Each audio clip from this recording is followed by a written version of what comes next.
morning guys, welcome back to another video, welcome back to Scottish Dream Productions, and welcome to my little adventure to Keighley. I am here in Keighley bus station accompanied by the coldest goddamn seats in the world, and quite frankly the most peaceful music I think I've ever heard in a bus station. Just got this nice little harp ambience going on, it's absolutely beautiful. Now, I arrived in Keighley late last night at about 11 o'clock. I believe this is the bus I'm going to get to Oxenhope. So, I arrived last night, I checked into my hotel and got some sleep, got the bus immediately to here because no one gets the better shots than the person who rises first. So, I'm on my way to Oxenhope or Haworth engine shed. I'm gonna get some B-roll footage of all the engines coming out, and then we are gonna have an entire full day of just fun. I've never been away from home for a heritage gala before. I'm completely on my own. This is my first time doing this. I am incredibly nervous because there's no one else here with me. It's just me and myself and my thoughts and the camera. I've never been more nervous to go on an adventure in my life. I mean, just on the train journey here, I had horrendous anxiety, but that quickly eased off. When I got to Leeds, you would not believe my luck, but as soon as my train arrived, I started heading down to my connecting train, and in the distance I could see some lights and I thought, oh, it's probably another train. And then I saw a yellow and white panel and I thought, hang on, that's a class 91. So I quickly put everything down, got my phone out, and lo and behold, it was the full L&ER makeshift intercity Swallow class 91 set. My entire day was made when that pulled into the station. I've never seen a 91 set in my life, never mind my first one being the full Intercity Swallow liveried one. It was absolutely beautiful to see up close. So the plan for today is go to the engine shed, get some nice footage of the engines all coming out, see all the Black 5s, the Jubilees and everything in person, and then I don't know if I can get on the train from there, but we'll see. And then we'll just make our way around the railway and have some fun and go from there.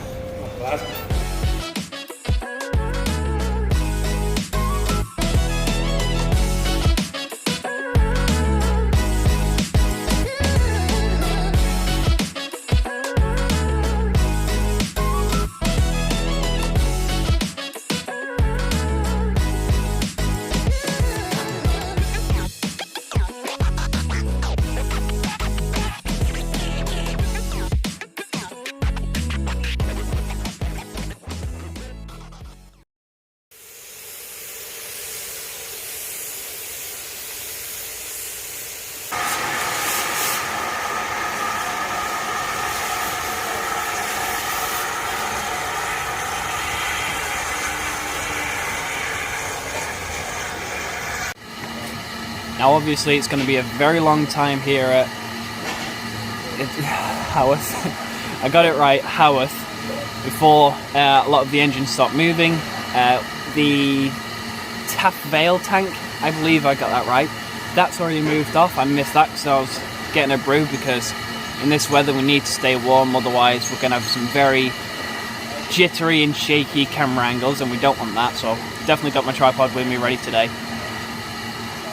The coal tank, I got that right, London North Western Railway coal tank, that's just moved over the ash pit. Got a nice little clip of that. What I'm doing with this little adventure video is I'm going to combine my little experience videos with the videos that are going to go in the main video of the whole gala. So if you want to watch the main video of the whole gala, go watch that. If you want to share my experience as well, feel free to keep watching this. You know, we'll experience the adventure together. There is just a joy inside me that is keeping me smiling, just looking at all these huge giants, I am in for a very, very good weekend. So let me tell you about what lineup we've got going on this gala. So from the right going to the left, we've got 45407, the Lancashire Fusilier. And then in the middle, we've got 45596 Bahamas. And to the left of that one, we have 45690 Leander, which I have not seen for many, many years. And then to the left, this is the first one of these I've seen, is a Standard 2. This is 78022. Then if we pan the camera over here, we have the London North Western Railway coal tank, number 1054. And we have a third and final Black 5, 45212. Now, there was a Taft Vale tank here, and I think it was number 85. That has since moved off shed. Where it's gone, I do not know, but I hope to see it soon. Now, obviously, throughout the day, other engines might come out as well. Yesterday, I believe we had the Standard 5 out. And we also had the Green Dragon out as well from the Railway Shield, and that was popping about. So if it's just these engines, I'm happy with that. If there's more engines about, even better. So for now, I'm going to leave it at that, and I will pick up again when something happens. Now, this is something I heard a rumour about, but I wasn't sure it was true until I'm here and seeing it in the flesh. Apparently, the Bahamas Locomotive Society, obviously they own Bahamas, but apparently they also own the London North Western coal tank. And apparently, they polish that thing to hell and back. And they do.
Okay, so not a bad start. Not a bad start at all. So 45212 has gone towards Keighley, possibly to pick up the freight train.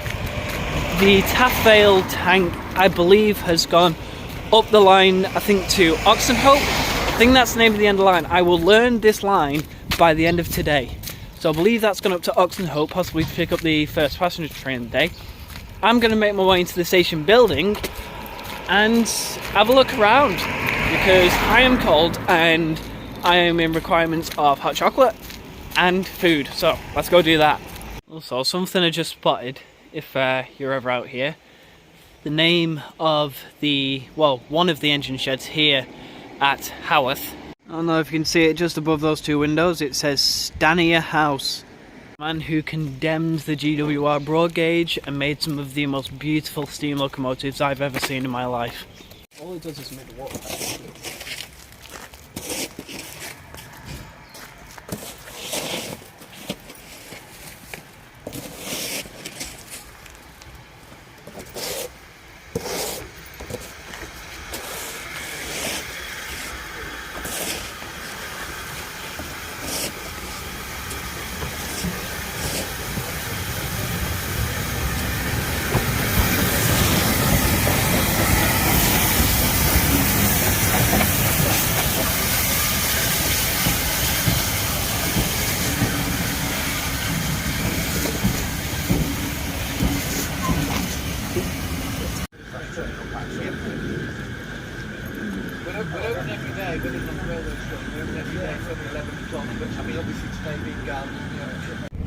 Yeah, it's one of those. Great Central was also one I plan to go to because it's a full mainline heritage site, and the TPO demonstrations. They don't do the TPOs anymore. What?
So here we are at Ingrove West. I'm right here for Rail Story, Engine Shed and the Carriage Works. I intend on seeing as much here as I can before the train comes back. The coal tank, that is it. The coal tank has just come off, so we're going to go get close up of that. 85 has just gone down line now, down to Keighley. Hopefully you'll be able to catch it by the time it gets here. We'll have plenty of time to look around. If not, we'll just catch the next train. Plenty to do, plenty to look around. No rush, we're here all day, we're here all weekend. It's a good day. Now, just walking over to the coal tank, I've just spotted this absolutely beautiful steam crane. Let's move out of the way for this car. Now, apparently this was in steam yesterday. It is a Craven steam crane. Not quite sure the number of it. Apparently, I think it was built in Loughborough. I'm just trying to say, it's a LMS build. Load not to exceed 6 tons of beautiful BR maroon livery.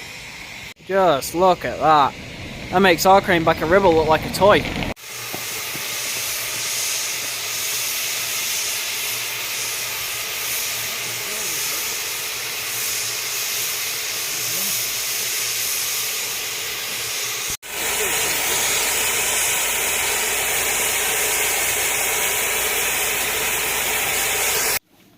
Hang on, let's try it the other way around. So, this is the vintage carriage truss shed. And immediately, as soon as I walk it, that's a video, not the real thing. So this is a beautiful little 040 saddle tank, Lord Mayor. It is a Hudswell Clark number 402. It was built in Leeds in 1893, so this is over 130 years old. Actually, that's 130 years old this year, wow. It was used in construction projects throughout the country, including the docks in South Wales, a housing estate in Essex, and fortifications at Spurn Head. Although Lord Mayor did not actually appear in The Railway Children, it was used to promote the film. The 3 young stars, Jenny Agutter, I'm probably butchering these names so bad, Sally Thomset and Gary Warren, posed with a locomotive for the cover of a vinyl recording of The Railway Children narrated by Lionel Jeffries. And that's the little thing there. Got these little steps up to this, very roughly. Oh wow, you can actually go inside. Look how small the cab is of this. This is absolutely tiny compared to some of the locos I'm used to. So obviously you've got a really nice diagram of everything pointing out to what it is. Yeah, I can tell that regulator's been disconnected. There's not been any steam in that for years. We just think this has got to be probably one of the coldest conditions. That's very loud. The conditions of this loco must have been absolutely horrendous, and they've got a handle here to hold onto so you probably don't fall off the back. Just to think how far we've come in 130 years from this to like the new Class 69s that have come out. It's incredible how far we've come. Just here we've got this absolute beautiful T Metropolitan Railway carriage. I believe this is all of first class. Yeah, it looks like it. Number 509. Absolutely gorgeous. Look at this. Got a load of station signs here. Some lamps. Some emblems up the top there. We've got some beautiful old photos here. There's the Ribblehead Viaduct, there's a Midland Spinner, some trams, and Dave. Nothing more, nothing less, just Dave. That's probably a little gag that the volunteers here have done. Oh, I say, this looks pretty. Look at this. Ooh. Oh, that's amazing! That's a layout of this museum. That's fantastic. And look, they've even got a mini loco that was just on. I forgot the name already, damn it. I'll come back to this in a sec. This is absolutely gorgeous. I'm not quite sure what kind of carriage this is. I'm pretty sure when I go around the other side, it'll tell me. But this is absolutely beautiful. Look at that. Look at this. Got the rail bus there, you got the learning coach, the crane, you got a pannier tank, got some more stock hiding down the back of the sidings. This layout would honestly be something that I would love to have being a preservation modeler. I would pay good money for this. I would buy this now if I could. Not too sure how the missus would feel about me buying a layout from Yorkshire and bringing it back home. Something I didn't really expect to see here. Now correct me if I'm wrong, but that is a London Underground station emblem. Not quite sure what that's doing here. Oh well. A display talking about carriages, some steam locomotives, apprentice toolboxes. It's just amazing. I'm not even sure what gauge this is. This is just monstrous. I believe that is 3.5 inch. I think this one might be 5-inch gauge. It's absolutely huge. I'm just used to my tiny 00 and N gauge models. This is gigantic.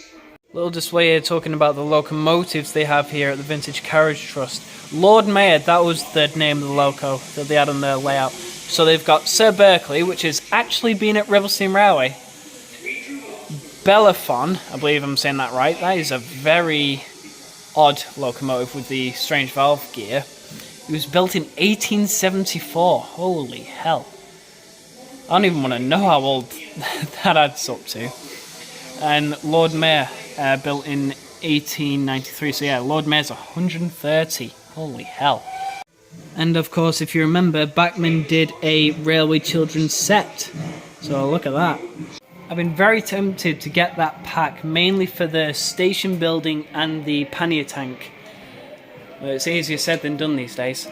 Now they've got a nice little film here. Well, the Keighley Valley Railway, 1965 to 1969. So I imagine this was in the preserve time, yeah, because some footage here of 72 in the Ivert. So it's definitely in the preservation time. Music is really, really nice. So come to the Vintage Carriage Trust shed, buy this DVD. Here's one of the carriages they're doing up. That's a luggage composite, I believe. So it's got 3rd class, 1st class and a luggage compartment at Great Central Railway. Not quite sure what this carriage is. I think it might be another Lancashire and Yorkshire one. And down there you can see the rail bus. We're going to go up this ramp here and have a look at some of these. Oh, some of them are open.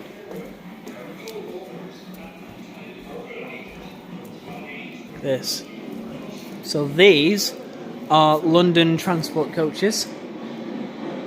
Oh god. I almost feel like I shouldn't be in here. This is too posh. I'm terrified I'm going to break something in here. So we've got the Metropolitan Railway connections, a small diagram here talking about the various places these trains would have gone. You've got the inner circle, you've got Wembley Stadium over here. You've got exchange stations here. It's just... this is crazy.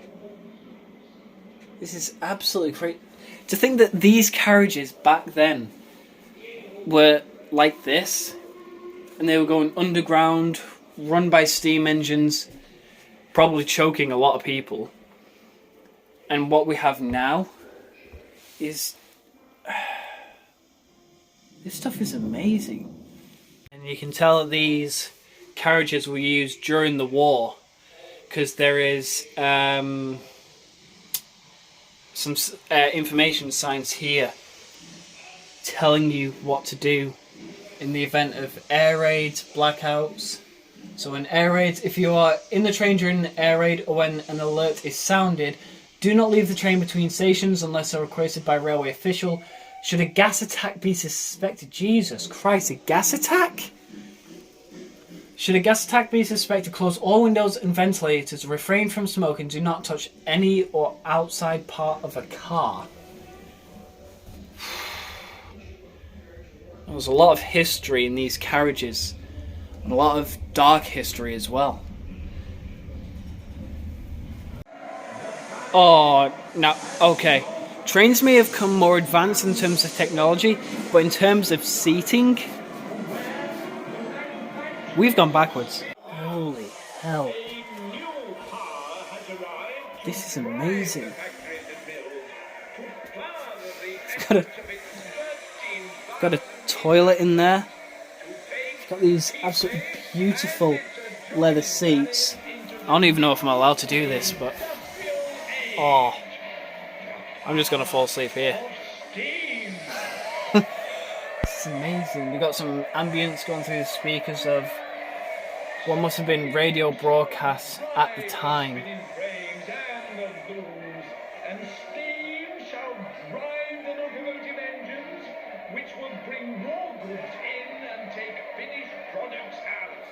They're definitely more passionate on the radio back then than they were now. There's a lot of ambience here. So this carriage, this maroon and cream one, this is a Metropolitan carriage. So this is number 509. It's a 7-compartment first-class carriage, Metropolitan Railway number 509. When was this one built? It was built in 1923. Wow. So what is the story of this? Doesn't really say. So I'm going to read you the history of this just quickly. So this is a first-class carriage. There is more space, and the carriage was built with superior upholstery and fittings to those of the other two Metropolitan Railway carriages on display here.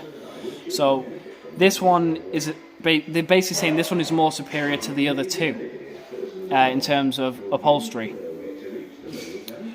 The competition of beautiful carriages of the Great Central Railway had shamed the Metropolitan Railway into producing these dreadnought carriages, which were the great improvement on those previously in use. Nearly 100 were built between 1910 and 1923, including the 3 examples on display in this museum. They have steel underframes but have wooden bodies. All the dreadnought carriages were fitted at each end with side buffers, screw couplings and safety chains, and were provided with automatic vacuum brakes. The first of these carriages were gas-lit, using compressed gas carried in cylinders below the floor, but this was soon replaced with electric lighting using a generator driven by a belt from the axle and a bank of lead-acid storage batteries, which you may see under this carriage. Note the passenger's emergency alarm chain above the windows inside the carriage. This chain passes through each compartment and when pulled opens a valve at the end of the carriage, letting air into the vacuum brake pipe and so causing the brakes to be applied. So essentially when the Great Central? Yeah, so when the Great Central Railway embarrassed everyone with their amazing carriages, Metropolitan Railway said, oh yeah, watch this. And then they produced these dreadnought carriages. Now, I don't know if these carriages have moved. I don't know if they're ever going to move, but I would love to see these out and about again, and I'd love to ride in them along this railway again in the future, because they are absolutely stunning. So, they put stickers on some of these windows that this carriage has been used to film stuff in. So, here, you see, Return of the Antelope, episodes 2 and 3 of 1984 Grandma TV serial Fiona MacArthur was filmed in this carriage. The one here, The Secret Agent, 1992 BBC television. Cheryl Campbell and David Schofield were filmed in this compartment. Without a clue, this carriage was filmed in the Lake District for the 1987 film starring Michael Caine and Ben Kingsley. The Secret Agent, 1992 BBC TV television, David Suchet and Richard Sterling were filmed in this compartment. So many more stickers. Sherlock Holmes, 1984-1987 Granada TV series starring Jeremy Brett. This carriage was filmed for The Final Problem, Wisteria Lodge, the Bruce Partington plans. This carriage was used in Sherlock Holmes, the original Sherlock Holmes series. It's North and South. Brideshead Revisited, the 2007 version. It's amazing. What's this? The Forsyte Saga Series 2. The Railway Children. Here we go. Railway Children. This carriage appeared in the 1970s EMI version. And the Peaky Blinders. Peaky Blinders. This carriage was filmed in 2012 for the BBC TV Tiger Aspect Mandabak series. Wow. I think this is the most filmed carriage of all time. Railway Children, Sherlock Holmes, Without a Clue, Testament of a Youth, Sorrel and Son, Swallows and Amazons, The Grand, The Secret Agent, Hound of the Berserkervilles, The Forsyte Saga. Just goes to show, if you have some vintage carriages in your collection, people are going to get in contact with you.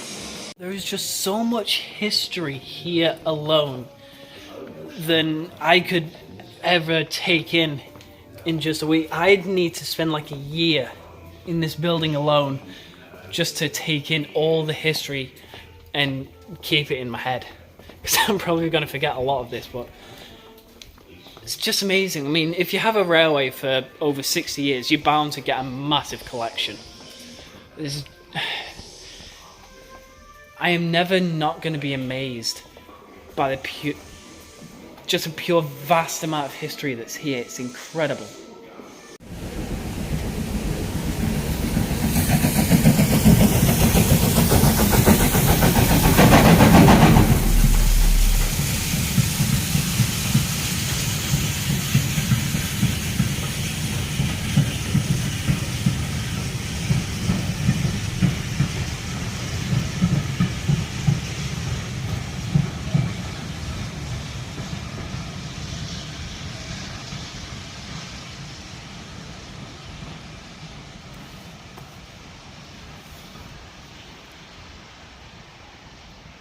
So the train has just come back to Ingrow West. There we go, I got it right. I'm gonna try and see if I can sit in the Blackpool Club car this time, because that looks absolutely heavenly.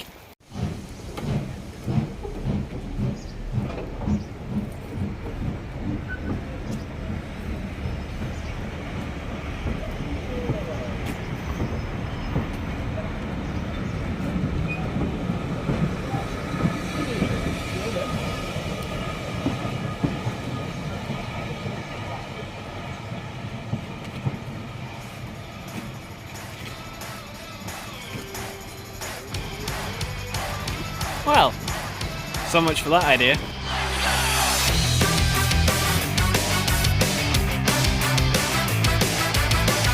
So my friend, I am now at Oxenhope.